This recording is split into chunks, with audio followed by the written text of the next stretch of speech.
Good morning, welcome to Thursday morning's thought for today. And this week we've been looking at Revelation chapter 1 verses 1 to 20, which the Reverend John Dixon looked at on Sunday with us, and we're sort of trying to literally pull out little bits and pieces from it that we can maybe think about. This is in no way meant to be some sort of in-depth Bible study where I reveal the meaning of the book of Revelation for you, but this is simply just trying to read into this what we can and simply find hopefully encouragement from that.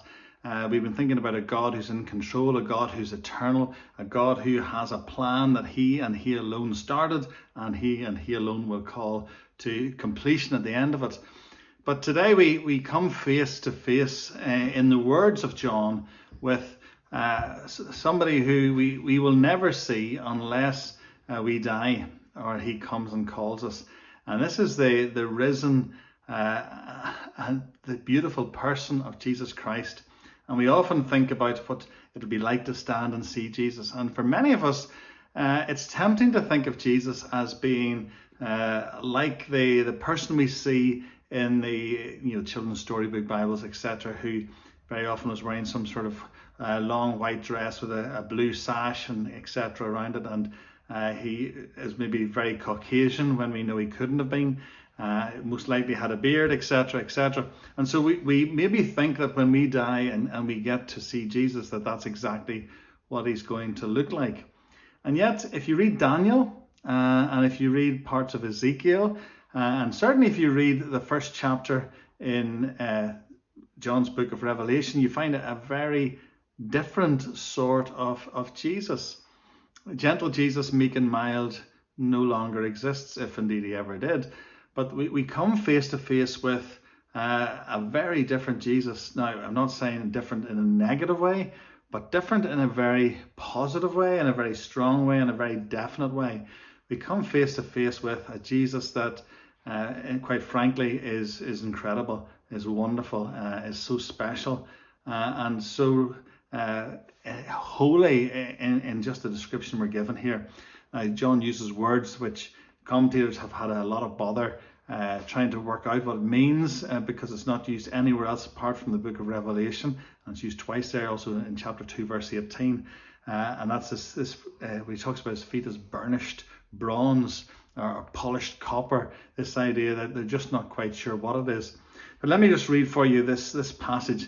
This is John, and this is the vision he was given. He heard the voice behind him, and he turned around to see where the voice was coming from. So he didn't recognize the voice to be the voice of Jesus. But when he says, verse 12, and then I turned to see the voice that was speaking to me, and on turning I saw 7 golden lampstands, and in the midst of the lampstands was one like the Son of Man, clothed with a long robe and with a golden sash around his chest. The hairs of his head were white like white wool, like snow.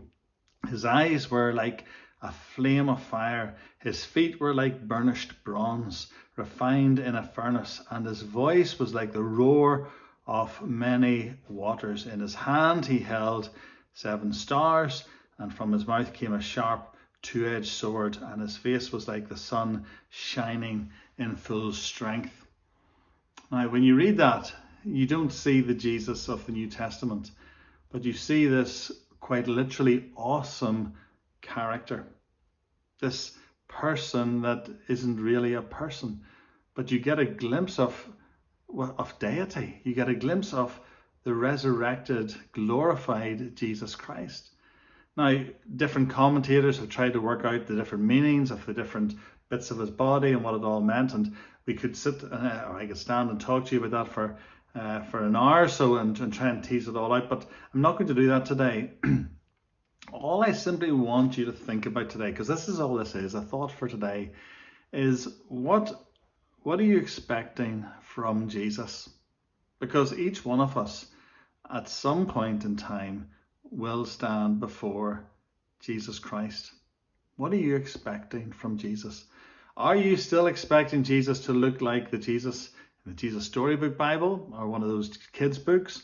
Are you still expecting Jesus to somehow look like the picture you have of him in your mind's eye?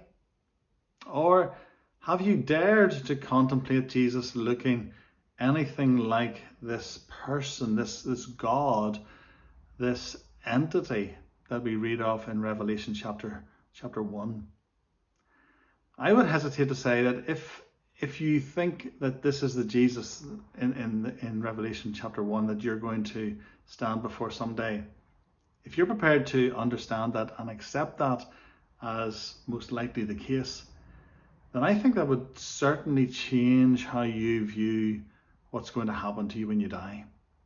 Because it isn't going to be this gentle Jesus, meek and mild, that we often sang about, but it's going to be before an incredibly awesome person who is God himself, in God the Son. And this is going to be, in one sense, incredibly exciting for those who have accepted Christ, but it's also going to be, I'm certain, terrifying for those who haven't yet accepted him, because this is something that is too late. It's too late to try and wriggle out of. It's too late to make excuses. It's too late to hand them a note from your parents saying you were sick that day. It's all too late. And so we need to be ready. And I really want to impress this upon you, friends. The opportunity, as I said a couple of days ago, the opportunity is still there because it's still called today. But not one of us knows when our time is up. This is the Jesus revealed to John in this vision that he was told to give to the churches. And it's there for us today to understand that Jesus Christ is an awesome God. And before that awesome God, we will be forced to bend the knee. We will either bend the knee because we want to worship him, or we will bend the knee because we know we are before the greatness of the greatest deity. And we can do nothing other than submit ourselves to him, but at that stage it's too late. So please think about this. Please think about this. This is an incredible picture of the true resurrected Jesus Christ that we all will stand before someday. Take a moment to read it through. Try and work it out if you can, but it doesn't always make sense. But there's this amazing picture.